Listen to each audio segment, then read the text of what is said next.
विकास करना। अगर बच्चों को आप भौतिक शिक्षण अगर पढ़ाओगे तो उनके अंदर क्या होगा, जो भी वैज्ञानिक जिज्ञासा है वो उत्पन्न होगी और बच्चों में कार्य करने की जो क्षमता है वो भी विकसित होगी।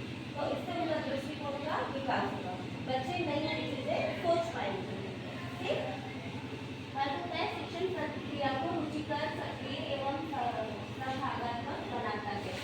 आप अगर बच्चों को भौतिक शिक्षण का उपयोग बताओगे, वैज्ञानिक दृष्टिकोण डेवलप होगा, नई नई चीजें बच्चे सीखेंगे तो उनके अंदर क्या होगा, रुचि उत्पन्न होगी। किसी भी कार्य को करने के लिए उनके अंदर एक पॉजिटिव एटीट्यूड मिलेगा, सक्रिय जागरूकता बच्चों में उत्पन्न होगी। ठीक, वास्तविक जीवन से संबंध स्थापित करता है। अगर आप भौतिक विज्ञान का उपयोग करोगे तो बच्चों को जो चीजें रियल होती हैं, जैसा अपन बोलते हैं, अगर प्रैक्टिकली बच्चों को बताओगे तो वो चीजें उनको पता चलेगी।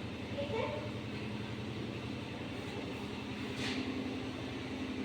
नवाचार, इनोवेशन, जो अभी नई नई चीजें आ रही है, सपोज कोई नई टेक्नोलॉजी आ रही है, जैसे मोबाइल हो गया आपका, तो नवाचार में भी आपके शिक्षण संसाधन होते हैं जो भौतिक विज्ञान में भी आपको मदद करते हैं। ठीक है, इसमें आप क्या कर सकते हो, तो भी नई नई मशीनें आ रही है, सपोज मेडिकल की बात करो तो नई नई साइंस में नई नई टेक्नोलॉजी आ रही है, उसके थ्रू भी आप शिक्षण संसाधन में इसका उपयोग कर सकते हो। ठीक, नेक्स्ट है शिक्षण भौतिक विज्ञान संसाधनों का उपयोग करने हेतु सुझाव। अगर आप भौतिक विज्ञान में नए नए तरीके यूज कर रहे हो तो हर चीज के लिए आपको थोड़े से क्या ध्यान रखना है, कुछ आपके सुझाव होते हैं जो आप उनको और इनोवेट करने के लिए बना सकते हैं।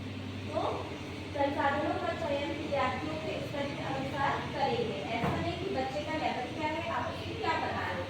अगर सपोज बच्चा प्राइमरी क्लास का है, प्राइमरी स्तर है उसका, प्राथमिक स्तर के, तो आपको उसको ध्यान में रख के चीजों को बता देंगे। ठीक, अगर आप उच्चतर स्तर की बात करो तो बच्चा हाई लेवल का है, आपको उसके लेवल को ध्यान में रख के चीजें बतानी है। सेकेंड, वैसे ही प्रयोग जो आप बताओगे, गतिविधियां करवाओगे, ऐसा नहीं बच्चा होता है आप उसको ज्यादा काम बताओगे, बच्चे का मानसिक स्तर देख के आप उसको बताओ। ठीक, स्थानीय उपलब्ध वस्तुओं का प्रयोग कर लागत वाले प्रयोग तैयार करें। कुछ चीजें होती हैं जो अपनी प्राकृतिक होती है, जो अपने आसपास होती है, उनका भी आप उपयोग करके बच्चों को चीजों के बारे में भौतिक विज्ञान का ज्ञान बताएं। नेक्स्ट है संसाधनों की